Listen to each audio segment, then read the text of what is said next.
Alright, after doing a little smithing and enchanting and cleaning up my inventory a bit, let's go ahead and get underway. Go ahead and head towards Solitude, I think. Well, I know the companions make their home here. Their mead hall, your Vasker, is the oldest building in the city. Oh, and there's a nasty feud between two families called the Greymanes and the Battleborns. You want to be careful there. The rest you can find out by asking the townsfolk. Start with the barkeep at the Bannered Mare or the Castle Steward. Where do you want to go?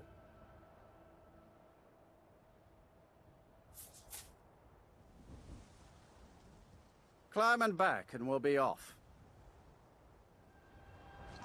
Yeah, what's cool is early in the game, you can use this guy to basically get to any of the holds. Or any of the particular little states or provinces or whatever that Skyrim is split up into. Sometimes when I start a character, I like to go to Windhelm early and just go ahead and jump right on the Dark Brotherhood stuff. You know, do a few things maybe in Riverwood, maybe even get to Whiterun or whatever, but then make a beeline for Windhelm, Riften, get in the Thieves Guild, do all that, maybe even run up to Winterhold and start the whole Mages Guild thing and have that done really early in the game. About as early as you want to. As soon as you get access to one of those carriages, you can go to at least any of the main areas, and then from there just, you know, explore around a little bit. Alright, lots of things to put points into. All through, it seems like all through the 20s. And really into the 30s. There's, I don't have enough points to get all the stuff that I want. I can upgrade bow a few times. There's a point or two I could still put into one-handed and sneak, I think. Anyway, it's all kind of coming around. We're getting all of our skills up into that level range where there's several different things that I'd like to have. But one level at a time, right? Okay, now this is good to have as a reference. So I can just fast travel here later. Having these landmarks unlocked. I think we have to actually go up there and go into Solitude itself to unlock Solitude. That's fine. We can get her. We're going to be sent here anyway. On several different quests. Main story, Thieves Guild, Assassin's Guild. They'll all send you here. Essentially, it's like the Imperial capital, kinda. This is where the king that Ulfric shouted down in his little duel. This is where he was. He had his throne or his keep or whatever. This is his little castle area, and then Ulfric operates out of Windhelm.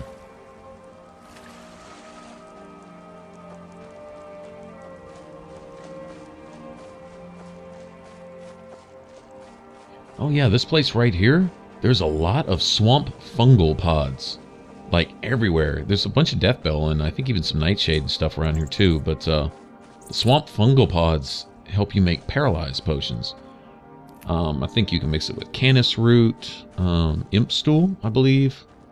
I'm sure there's a few other ingredients. Can't think of them all off the top of my head. But anyway, good for me. Good to have around. There are some really, really elite nasty enemies here and there throughout the game, and sometimes it's nice to knock them down a little bit and get in a few free shots while they're down. Hey, I'm no honor here as far as that goes. When they out-health me about 50 to 1, and they can out-hit me about 51 too, yeah, okay, it's all fair. Need something to even the tables out a little bit. There we go, some canis root too. Okay, so it's all like right here. One of the Blackbriar children, what's her name? The young one, the kind of emo or goth type chick. Reminds me a little bit of Serana, actually. Let's see, Maven Blackbriar is the mom, right? I don't remember what the daughter's name is. We'll probably meet her. I don't think I'm gonna do her quest. What she wants you to do is grab like 20 Nirn roots, 20 Nightshade, and 20 Death Bells. I believe that's what she asked for. And it's a good gold reward. I mean, it really is. And she also sets you up with a chest in the alchemist shop there in Riften. And you can go back to that chest. It's like every 3 in-game days or whatever it takes to respawn or reshuffle loot and stuff in containers. But you can go back there and there will be some decent potions sitting in that box. It's kind of a good deal, but anyway, it's a bit of legwork. I mean, if I have 20 of each for some reason on hand when we get there, sure, I'll take it and turn them in. Nirnroot isn't near as rare, I guess, as it was in Oblivion. In Oblivion, it was, oh man, I remember being obsessed in Oblivion with finding Nirnroot. I could not pass one up. I would literally walk 5 miles up a mountain to get one Nirnroot, just totally out of my way if I was on a quest or something. It was crazy. And the guy that you gave it to, I believe you actually see him in this game in Blackreach. I think he has a hut here, and he's studying a new kind of Nirnroot that you find. Okay, well, I'm glad animals are friendly, because these frostbite spiders would have got dead on my ass right there. See that?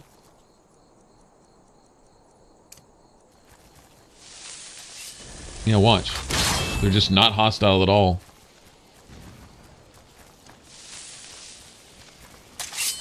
They kind of startled me there for a second, but yeah, that Kind's Blessing. I guess it's still active. I don't know if it's 24 real-time hours. I thought it was 24 in-game hours. It's probably 24 in-game hours as far as one day takes, I believe about hour and a half to pass or so. So it'd be, so many days in game. I don't know exactly how long it lasts. I mean, if you were to just sit there, get that thing, it's from reading all the things on the 7,000 steps. If you were to sit there and get it and just let it time out, I don't know exactly how long it would take. But anyway, it's cool. It keeps all the normal animals from attacking you. The frostbite spiders, wolves, skeevers. Let me think. Various other ones. But the things like troll, actual monsters, things like trolls and stuff like that will still attack you.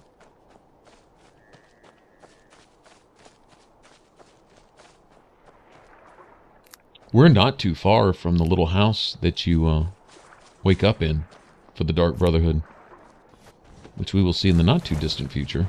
Plan on joining that. Oh, nice spot for a dragon. Nice out in the open, no cover. Oh, it is what it is. But yeah. When you join the Dark Brotherhood, you'll kind of spawn or wake up in this little shack that's not too far from. It's in this general area.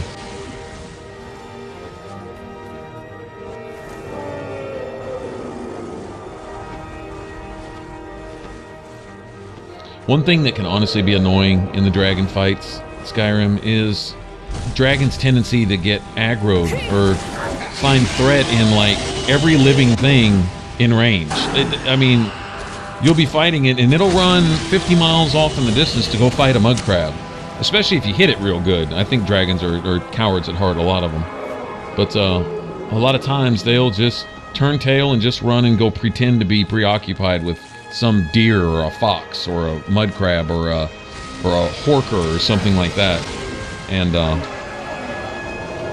yeah, you can wind up chasing these guys halfway across Skyrim.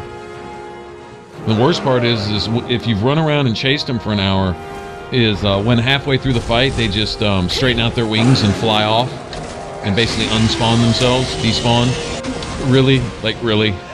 After like an hour of just going at it, wasting half your arrows on the son of a bitch because he won't land. He's steadily flying from one little random animal to another, showing how badass he is by breathing a full frost shout directly in some poor mud crab's face. Okay, now this guy, these little Chorus dudes, they're no joke.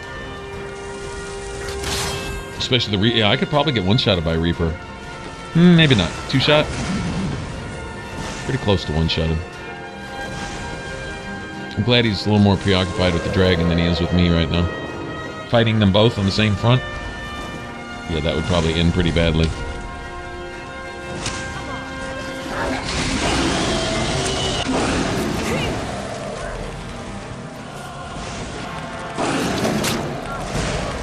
I've never tested the actual numbers, but it seems like Mark of Death stats. Even though I'm just using a single shout, that dragon took some damage. He really did.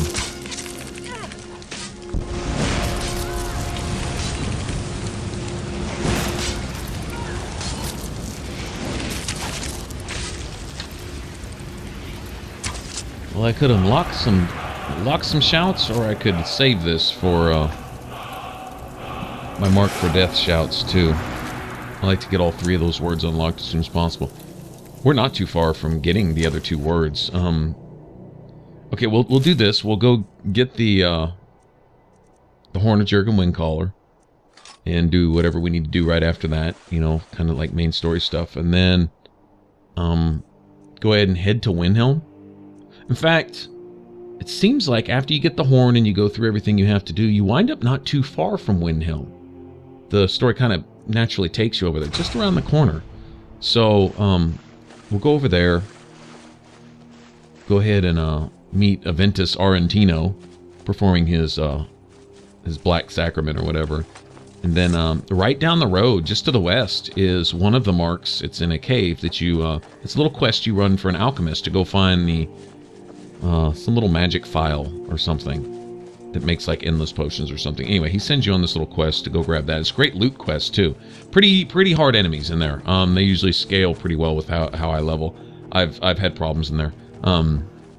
Anyway, that'd be the second shout, and then follow out the little Aventus Arentino thing. Go ahead and go down to Riften and take care of all that for the Dark Brotherhood. And then once you get in there, in the actual sanctuary, is the last of the words. So there you have it. And then I'll be set. I'll be happy man.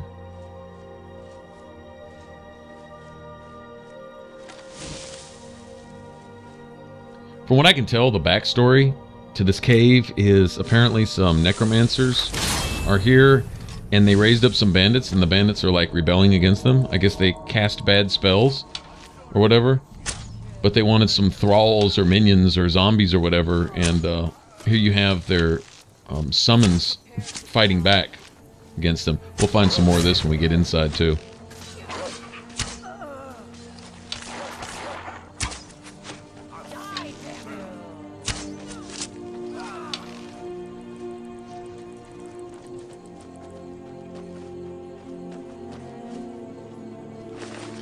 Might find some decent loot right here.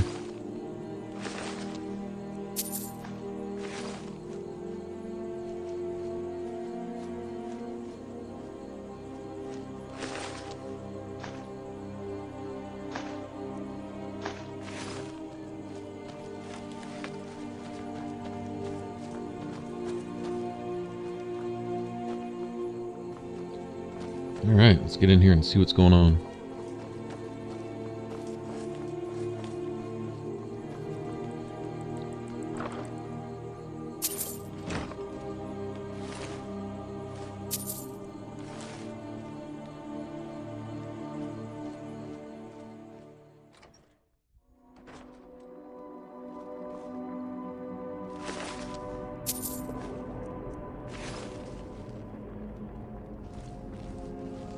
But tell you what, if I had a raised zombie spell or something like that, I could use some of these bandits for myself.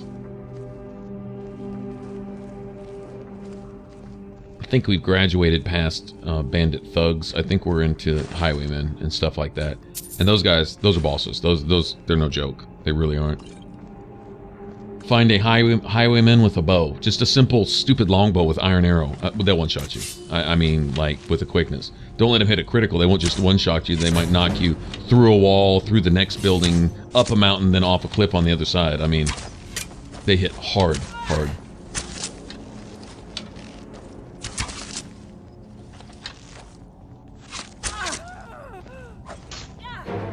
I swear I'll kill you. Do your work.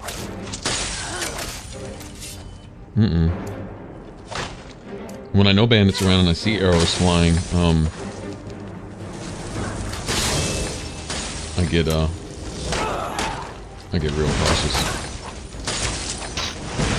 You never know which one might actually be. I mean, even the outlaws can do some work, but those highwaymen, they scare me. I'm not even gonna lie. They have a lot of health too. And, you know, it's fights like that, especially when you run into thugs and highwaymen, where I really like to have at least one axe, if not two, on hand to do a little staggering not a whole lot of good maybe if they're using a bow, but if, you know, if they come at you, don't really ever see the highwaymen dual wielding. Usually sword and shield. Usually it seems like, just like the bandit chiefs. Usually sword. Sometimes they'll have a two-handed weapon maybe, but it's usually sword and shield. Doesn't matter. They hit hard with that damn thing. And being able to stagger them out of their power attacks and stuff like that, it comes in real handy.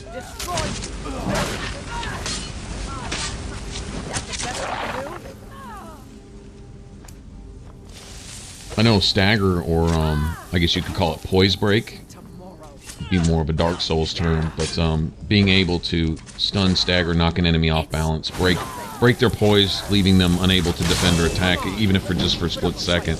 That's even built into the bow. That's like even a passive. Well, I mean, they call it paralyze, and essentially drops an enemy basically to their knee for a second. But either way, I mean, it still counts the same. So if you can do that with your melee and your range, that's pretty nice.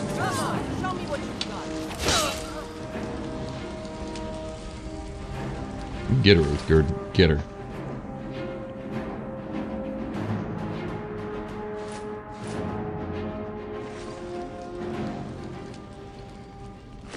I'm just really not a fan of the way those things look. Honestly, I prefer the iron maces to the iron axes. They just... I don't know. The iron daggers, too. I can't stand them. Hate the way they look.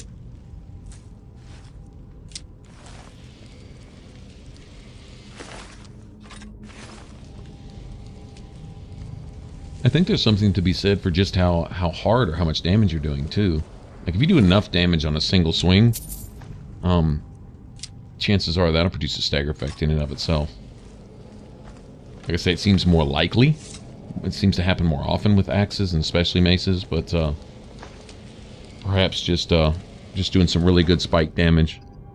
Considering we'll have damage buffs with our power attacks, and then just you know, dual wielding attacks in general. Okay, I think we need to get our dual wielding to at least about 70 or so. And when you start passing all those or stacking all those passives, then it becomes really effective. Let's sell that.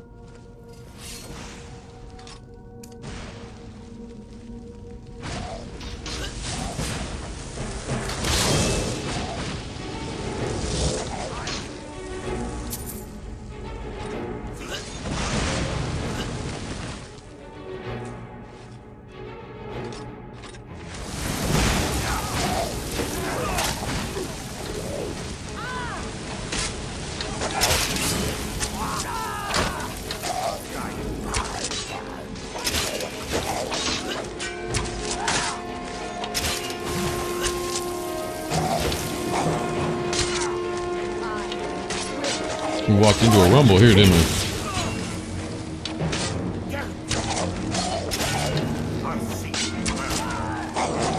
Not so worried about hitting my summons with Mark for Death, but I really don't want to hit Uthgerd with that. I really don't.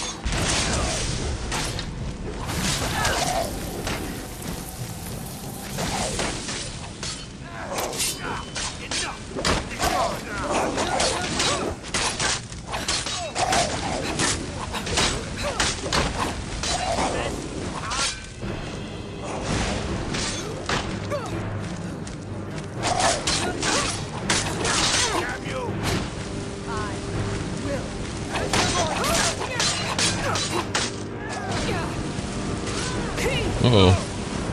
That's no good.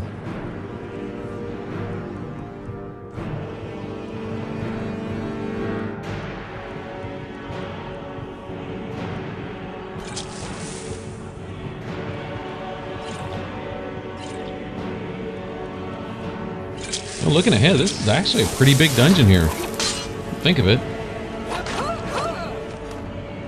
I know it's kind of set up to test some of the new shouts that we have, among other things. Notice Paralyze Potion got him off me for a second.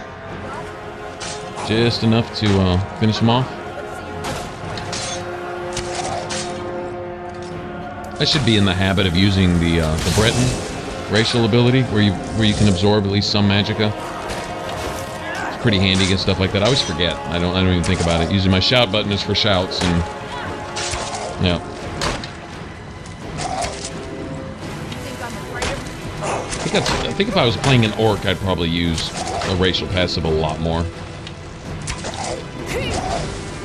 We got that whole berserk thing where I think they get like more damage output and like super health regeneration and stamina regeneration or something for, I don't know, like a minute or something. Enough time to finish off a fight. Damn near invincible. But this dude just isn't gonna die, is he? Come on, let's see you put up a fight. Enough.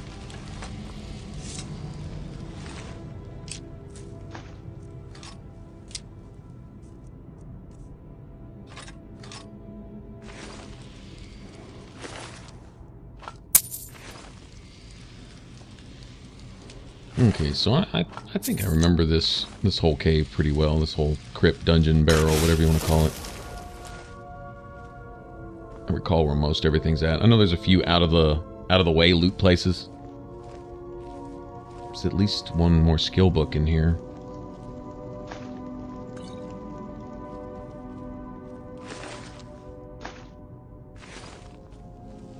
I think there's even an enchanting table at some point. See if any of this stuff is... we can break it down. That would be cool.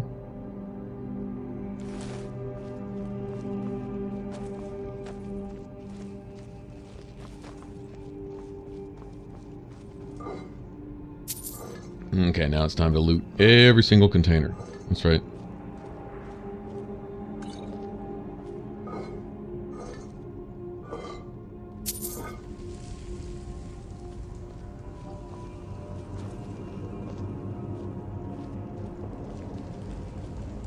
Okay, so one thing, one of you guys might know this. As far as Nordic lore or custom goes, the offerings left here with the urns, I guess, I'm just speculating. Seeing as burial traditions, they vary over history between peoples and stuff, and I would think that they would take some bits of that and create their own little culture here for the Nords. Of course, I'm not, I have really no knowledge whatsoever, like Norse and, say, Viking legend and mythology and history and this and that and whatever you call it. Assuming Norse and the Vikings, are they one and the same? I don't know, showing you how ignorant I am. But anyway, these offerings here, according to Skyrim Norse tradition, would these be offerings just left for the dead by, relatives, descendants, whatever, loved ones of the deceased, or would this be stuff for them to have? Should they wake from their slumber at some point, or is this like, I'm just curious. Because there's a lot of urns and stuff and offerings you see left behind, both in the burial tombs, like in the cities, like we saw in Whiterun, when we got that one skill book and retrieved that dude's amulet for him. Lots of offerings left around, like little coin purses, coins and stuff, and all these little urns and things like that. Potions of healing and stuff, and I can't see what a dead person could, they probably could use that health potion before they died, right? But, kind of wondering what their belief is, either their superstition or their tradition or whatever you want to call it, regarding what happens to their dead. I mean, sure enough, they sure seem to get up and walk. They may be dead, but they don't like to stay that way, do they?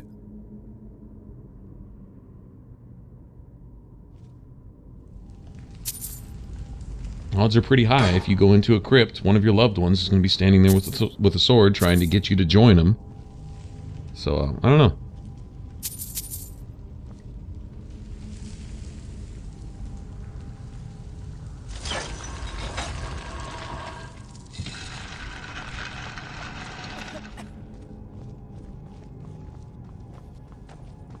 Alright, I don't know if this is anything you'd call a secret room, but listen to the music when we actually get down here and find this chest. It's like a cave cleared signal. Yeah, see? That right there? And you can go to your counter in your journal or your character log, and it'll say like secrets discovered, I think, or something like that. I could go look, but anyway, if you go look through there, in there with all your different exploration stats and stuff, enemies killed and places discovered and this and that, it'll be secret locations discovered, or secrets located, or something like that. And it'll go up each time you hear that music go off there. It goes off 2 or 3 times just here. There's like a little loot room behind a waterfall, then around the side behind up this little ramp. Anyway, let's see when we get there. But that room right there, a half-hidden pull chain. So anyway.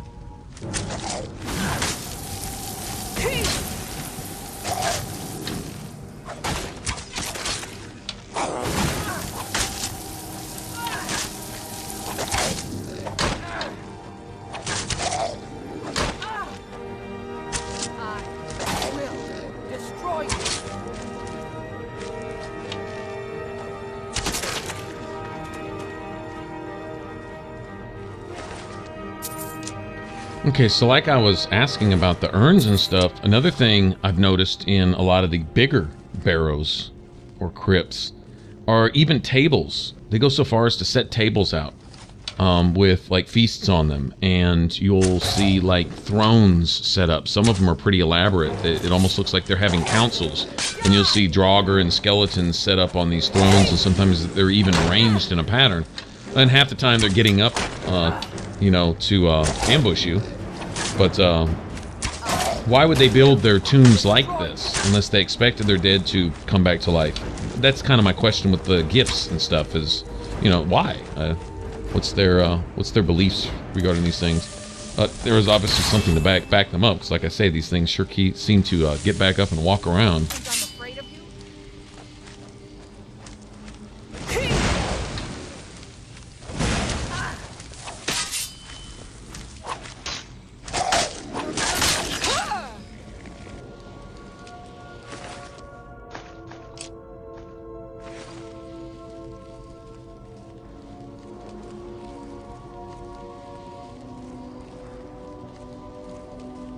I almost get the idea that these things are built like a little mini city or something for the dead to live out their afterlife in or something.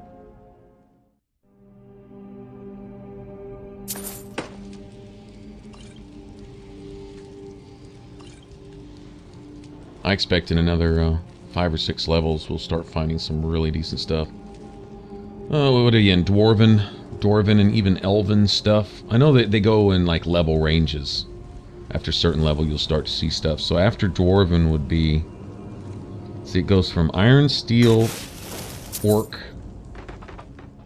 Dwarven, then Ebony. Kind of Dwarven, Ebony, Elven, then Ebony. Basically, Elven and Ebony being kind of right there, close together. Let me think. I think that's right. And then get off into... Daedric after Ebony. I think that's the next stop after that. And then Dragonbone would be last, right? Although you have the Nordic style. There's some new thing they came in. They introduced with one of the DLCs.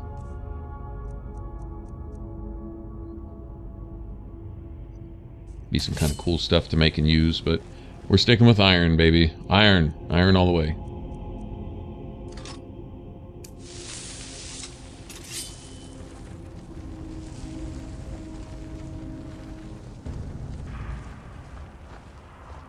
Don't see that every day. I'm thinking there's kind of a shortcut past some of this nonsense to actually get down to where we need to go. Kind of roaming around the edge of a little cavern here. But that's cool. We'll go ahead and explore. There's probably some loot to be had and stuff anyway.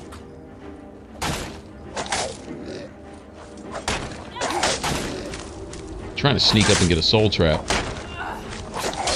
Assuming I have a soul gem the right size for this guy. Guess not. Oh well. That's cool. Still, casting it counts.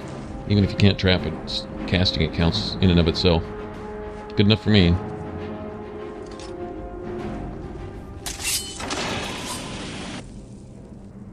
Well, that's not cool. Alright, so avoid the dark ones, walk on the light ones. There we go.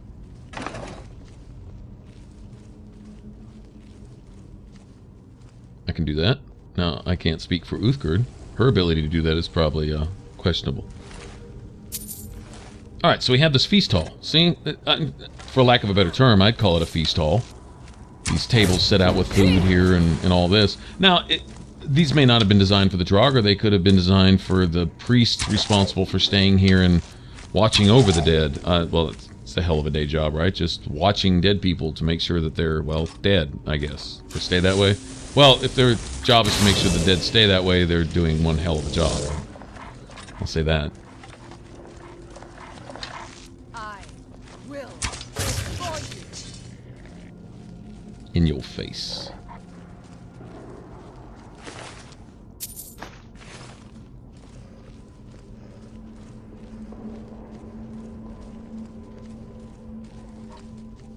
The tomb you go to for the companions, that first one where you meet the silver hand and stuff, it was pretty elaborate. Well lit, maintained. Almost think that the Draugr keep it up for themselves, light their fires for themselves, and, you know, sweep the floors every once in a while. I don't know, just saying.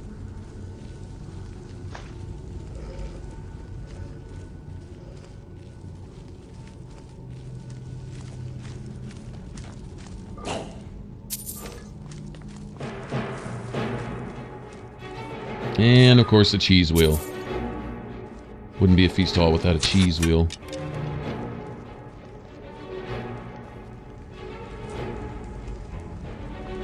I will destroy you. As soon as I get to Riften, hopefully sooner than later, I am going to do some light armor training. In fact, if I do some light armor training and level, I'm gonna go ahead and level and do some more light armor training. I'm not kidding. If it takes the last of my gold, I need to get some points into this.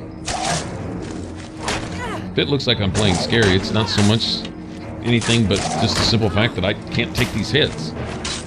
He can pound on Uthgerd for an hour and a half. He can hit me twice and, yeah, that's it. That's all she wrote, so. Start getting my armor rating up just a little bit. Get to the point where I can start putting some passives into that. You get some decent bonuses on passives. I mean, one of them in particular, it's just to have a full set of light armor. You get a, what is it, 25% armor bonus. I mean, that in and of itself is awesome.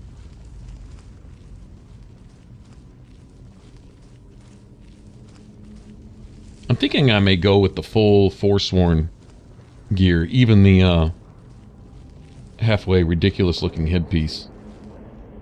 Kind of a tribal vampire thing going or something. Alright, we're gonna go and get that trap out of the way. Yeah, I already saw that. Not gonna drop that on me. No, no, no.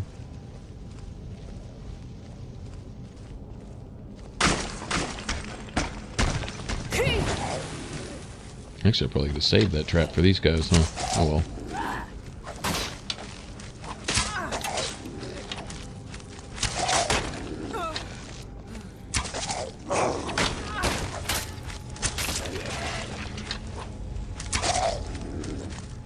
Where are you going? I will destroy you.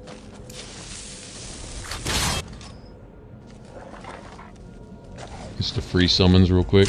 Let my dog get some work in. Go get some Draugr snacks.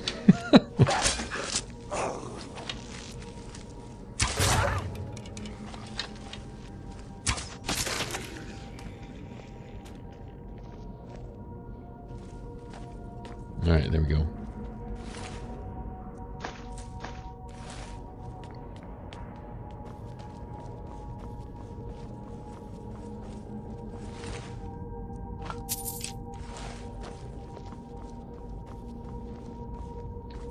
Yeah, I think there's an enchanting table right here. Hopefully I have at least one or two things that get some credit for. All those mage robes and stuff that I pick up, I assume that at least every once in a while I can find one that'll actually give me a return. Oh, look at that. Well, we've graduated to Grand Soul Gems, I see. Very cool.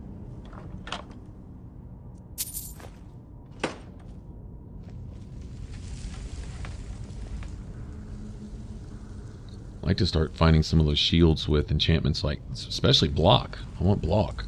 Seriously.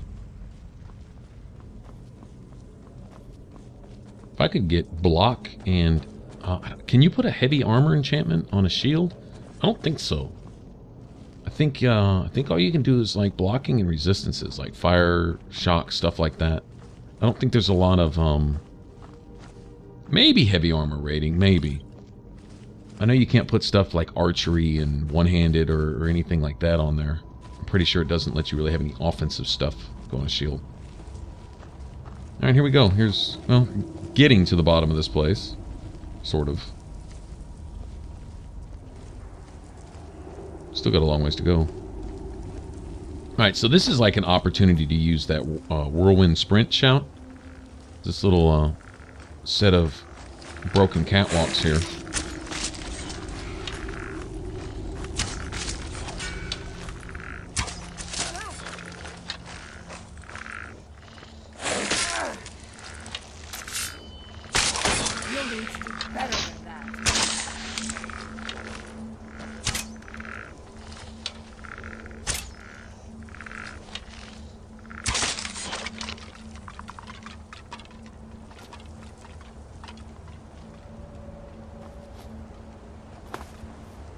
I can clear that one, but these other two need the sprint. Now, I probably don't want to miss this, because if I miss, well, I don't know if falling would kill me from here. Probably pretty close. Alright, go ahead and let that cool down. Go ahead and take him out, too, while I'm at it. Okay, you like that? Stay dead. Thank you.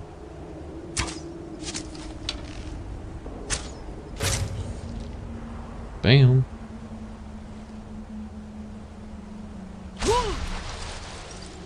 Nice.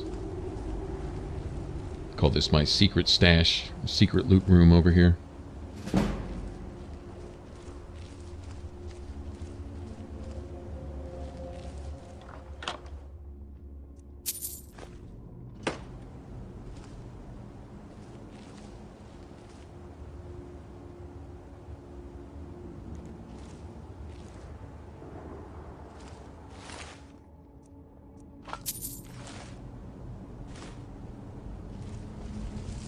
Alright, good deal. I think that's it for up here.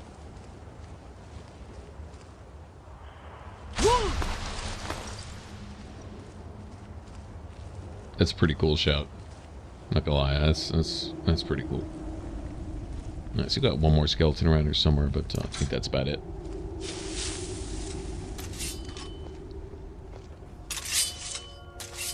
Alright, so you have that secret loot stash up there. Then there's one in this waterfall down here. Then there's another little side area. I wouldn't call it secret. I mean, it's kind of out in the open, but you get the secret location music when you get it, for whatever reason.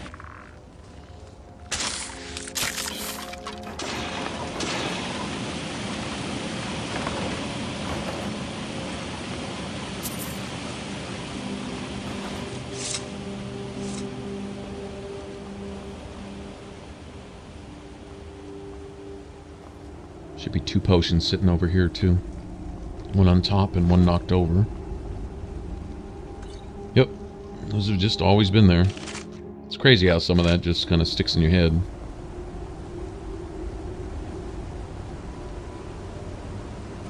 Alright, there's that waterfall. I know there's a chest behind that. There's a dragon wall.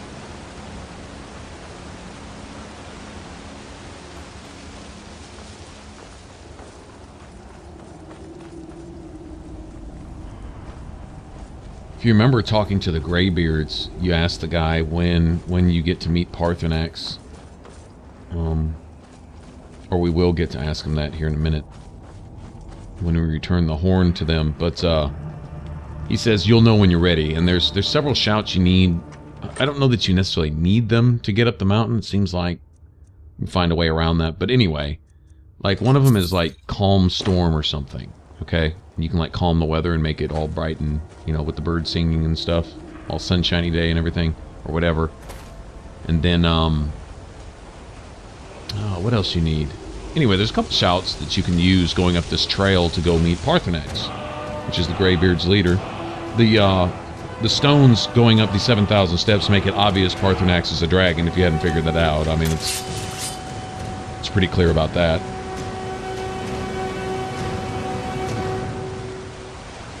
Yeah, apparently he was the first dragon that basically Kain ordained to teach men the use of the voice, and then apparently they set up the whole throat of the world and the High Hrothgar and all that to discipline themselves in the use of the voice and keep themselves from being tempted to abuse its power, which you know, the dragons did at the first sight of men, and then dragon priests did to basically kiss up to the dragons and basically play traitor.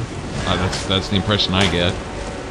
And even men, the early Nords, the Sky Children, I believe, as the stones call it, as you're going up the steps, they even were prone to misusing it, using it for their own personal pride and lust and power and stuff that really wasn't theirs. It was, a gift from the gods, not to be abused, but to be used.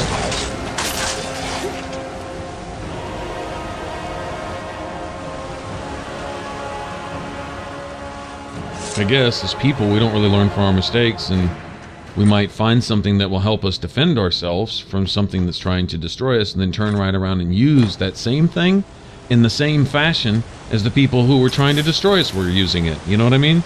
Like, okay, the dragons use the shout to lord it over man. Well, as soon as man, grows a pair and gets shouts for himself and can defend himself against the dragons, now all of a sudden they want to lord it over other men and start taking all their shit, making them slaves and whatever. Don't give the Altmer the shout, the voice. Oh, shit. Can you imagine? The High Elves? If you gave them the Thooms and all that? Come on, man. It'd be over. You already know they're evil racist bastards. I don't even want to hear anything about the Stormcloaks. You want to see racists, you don't have to go any farther than the Thalmor, who the Imperials serve, ironically enough.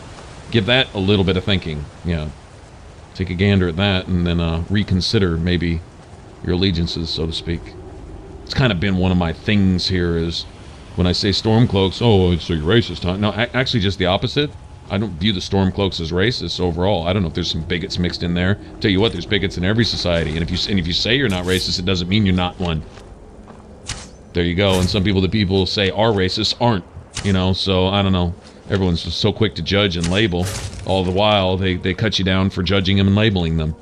Freaking hypocrites. I don't even want to hear none of it. Socials issues are so screwed up. It's not even worth arguing about. Arguing about it just validates it as if it's something worth arguing about. Anyway.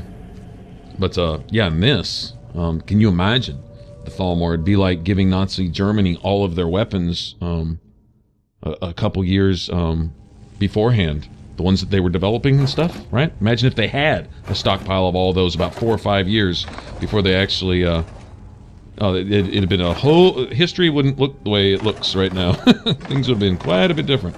Altmer would have been no different if they'd have had the whole Dragonborn Thoom shout, speaking with the voice nonsense going on there. Yeah, they would have subjugated all of, well, basically every living thing to their rule. They'd have been worse than dragons, honestly. At least dragons have some self-respect. The Thalmor are just pure... just arrogant. Wow. Anyway. Yeah, give them that kind of power and it would be a sorry state of affairs for everybody. Themselves included, honestly, but they'd just be too arrogant and blind to see it.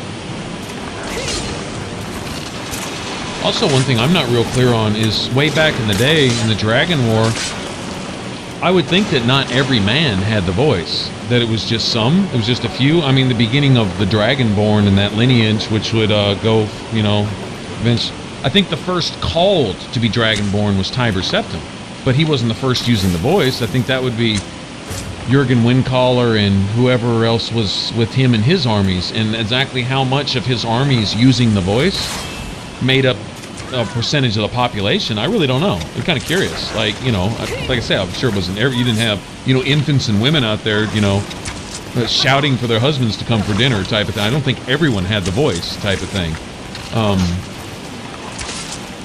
Kind of curious as to actually how it was decided before there were dragon born, before there was one called that instinctively just knew in its blood what it was to, you know, shout and do all that. You know, like our character, essentially. Of course, we're ignorant, knowing nothing, until all of a sudden we can just start absorbing dragon souls and all that kind of stuff. I mean, we don't really know anything about it, but yeah, before they were born and actually called Dragonborn, then what was the deal? When the god or gods or whatever first gave the blessing of the voice to men, how many? Jurgen and how many with them? Every Nord? Or just the Nords? Or were there others also amongst the Nords that could also join and use the shouts? And did the dwarves have shouts back then? I don't know. They had their constructs. I think that's how they won their fights. But and then the Chimmer, one of you guys, one of the viewers, I think it was Wrathwing, said something about the Chimmer being the ancient elves who you would meet in the Dawn Guard. Not real familiar with their whole history thing, except that they're almost extinct. I wonder how closely they resemble the dwarves, if they're not cousins or brothers or twins to the dwarves themselves. Like, if you want to get an idea of what the dwarves are like or look like, maybe look at the ancient elves, where we actually, at least in the Dawnguard DLC, actually get to meet one. So, or two, or three. Anyway, can even get the ancient elf armor and stuff, which doesn't resemble dwarven armor really at all. So, I don't know. Okay, and then the Falmer, the blind little abomination elf thingies, right? Little twisted golem-like creatures that you find in Dwarven Ruins. Apparently that was another family or tribe or race of elves that were tricked and taken into essentially slavery or servitude by the dwarves for their quote-unquote protection, and then driven blind and then subjugated by the dwarves. Dwarves were nothing if not, well, seemingly a group of assholes, honestly. Of course, they're not the typical dwarves. Apparently the dwarves are by no means the short, stocky, bearded guys that you get traditionally with most fantasy, you know, RPG stuff. But the dwarves in Skyrim are just another race of Mer. So they're Dwemer. Mer is essentially just elf, you know, Altmer, Dunmer, Bosmer, Chimmer, okay, which, like I said, I'm not familiar with them. The Falmer, not that they were necessarily originally called Falmer. Maybe they were, but whatever. So all these being at least cousins of one another. So the Dwemer, just, they look like any other elf. By all accounts, they may even be taller than your average elf. Like, I think Bosmers, Dunmers are traditionally shorter, and the Altmers are extremely tall. So I think they would be kind of tall like that. I think there's some accounts of that. But anyway, not your traditional quote-unquote dwarfs.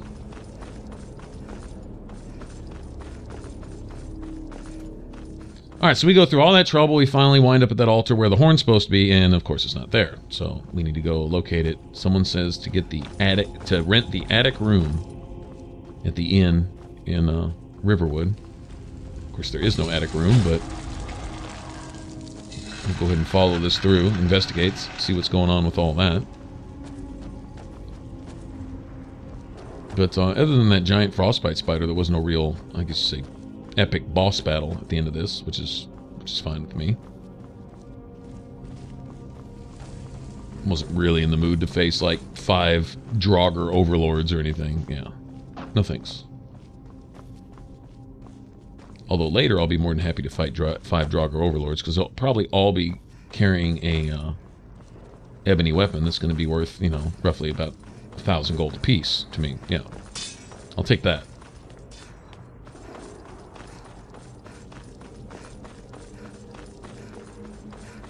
I'm not going to be putting the points into smithing. There's something to be said, gold-wise, you know, if money is a thing, there's something to be said for putting points in your smithing just to make stuff that's worth a lot of money. When you start getting into Ebony Daedric and Dragonbone stuff, you can sell that stuff. I mean, it's worth something, especially once you enchant it. Oh, yeah, enchant a Dragonbone sword and you'll find merchants that can't even buy it. Just like some of your more expensive jewelry, like diamond necklaces and thing. Put a decent enchantment on it with like a common soul gem or higher, and you'll have some merchants that can't even afford it. Especially once your, I guess, your speech skill gets up or whatever. Stay away from my husband, Alvar. Yeah, oh, that sucks. I thought he stayed. I guess he only stays open 24/7 until you give him the golden claw back, and then He starts closing his doors at night. He really thinks that golden claw is really important to him for some reason.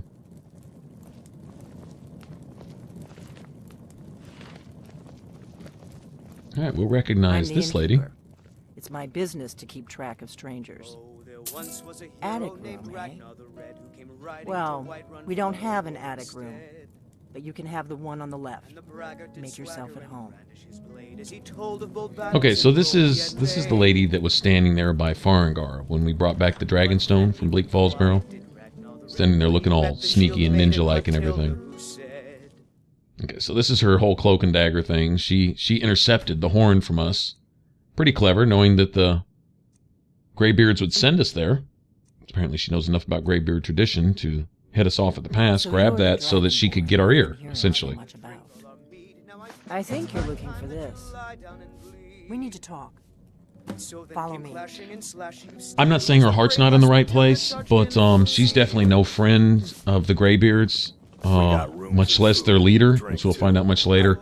I'm down with the Blades as far as that goes, because they symbolize the protectors of the Emperor dating back to Tiber Septim, the true Blades, the true Emperors, the true Empire, not the garbage, trash, political sellout bootlickers that you see now, whatever you want to call that. That's not the Empire. All right. In fact, what you have here going on with the Nords willing to fight for their own freedoms against the Thalmor, and then turn tail and or turn their heads on a swivel and go after the Thalmor afterwards, which I think they have full intentions on doing. Yeah, they're not scared. This is the Empire, you know. Outmanned, they don't want to hear it. They're gonna win regardless. So. Right, so that's what she symbolizes a bit more. Like I'm saying, her heart's not necessarily in the wrong place, but she's no friend of the Greybeards, and I would side with the Greybeards' theology there. They've proven themselves by power and by their hospitality to be friends, and to also be knowing what's going on, and to have the humility to understand that our destiny needs to play itself out. Delphine would take more of a hands-on approach, and I'm not a big fan of how she would go after this. The Greybeards, although looking to the dragons themselves makes sense. I hope they're right. Surprised? I guess I'm getting pretty good at my harmless innkeeper act. You can't be too careful. Thalmor spies are everywhere. I didn't go to all this trouble on a whim. I needed to make sure it wasn't a Thalmor trap. I am not your enemy. I already gave you the horn. I'm actually trying to help you. I just need you to hear me out. Like I said in my note, I've heard that you might be Dragonborn. I'm part of a group that's been looking for you. Well, someone like you, for a very long time. If you really are Dragonborn, that is. Before I tell you any more, I need to make sure I can trust you. If you don't trust me, you were a fool to walk in here in the first place. I knew the Greybeards would send you there if they thought you were Dragonborn. They're nothing if not predictable. When you showed up here, I knew you were the one the Greybeards sent, and not some Thalmor plant.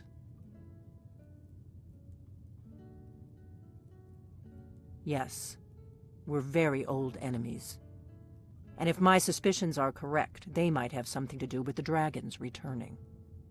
But that isn't important right now. What is important is that you might be Dragonborn. We remember what most don't, that the Dragonborn is the ultimate dragon slayer. You're the only one that can kill a dragon permanently by devouring its soul. Can you do it? Can you devour a dragon's soul?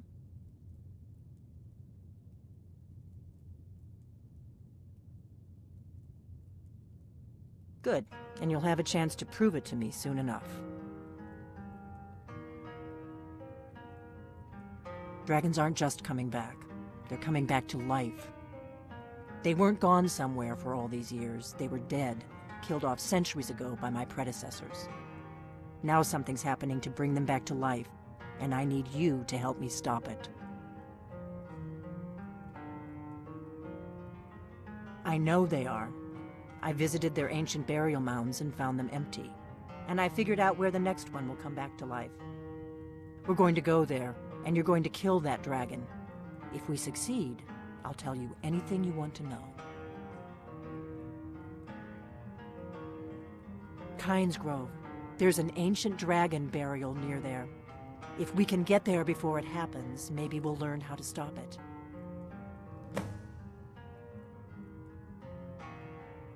I need to get into my traveling gear. Give me a minute and I'll be ready. Well, she certainly is quick to pit me one-on-one versus a dragon. Well, two-on-one including herself, but just to save her own skin and keep from exposing herself to the Thalmor, she wouldn't get any backup. Anyway, but for the time being, you know, we have a common enemy, so that makes us allies, I guess. But as soon as she asked me to turn on my friends and my actual allies, then that's where I draw the line. We'll cross that bridge when we get there. Time being, yeah, we do need to take care of these dragons. Look at all the stuff she has down here. And here's our katana. I'll be taking that too. Actually, I think I got rid of my other one, so I need another one. Around. Good find. Orgnar, I'm traveling. You've got the info. Blades katana, which sadly I can't use. Right. Happy trails. Let's get Got an going. enchanting table and everything. Good What deal. do you need to take? Okay, I would like to unload some junk, but other than maybe some dragon bones, I don't think we're going to get a whole lot on this. At some point I'll hit the merchants and I'll unload everything again. How quickly inventory fills up, right? One great thing about running around in this skimpy light armor, you sure have a lot of extra carry weight. Let's go. I need to start giving her some better potions too, or she's just going to spend most of her time just sitting there sucking those down. That doesn't give her enough health back to even justify getting hit in extra time, so yeah. We'll find something. We'll start picking up better stuff as we go, so. We can travel together or split up and meet there. Your choice. Alright, I think we will make this trip.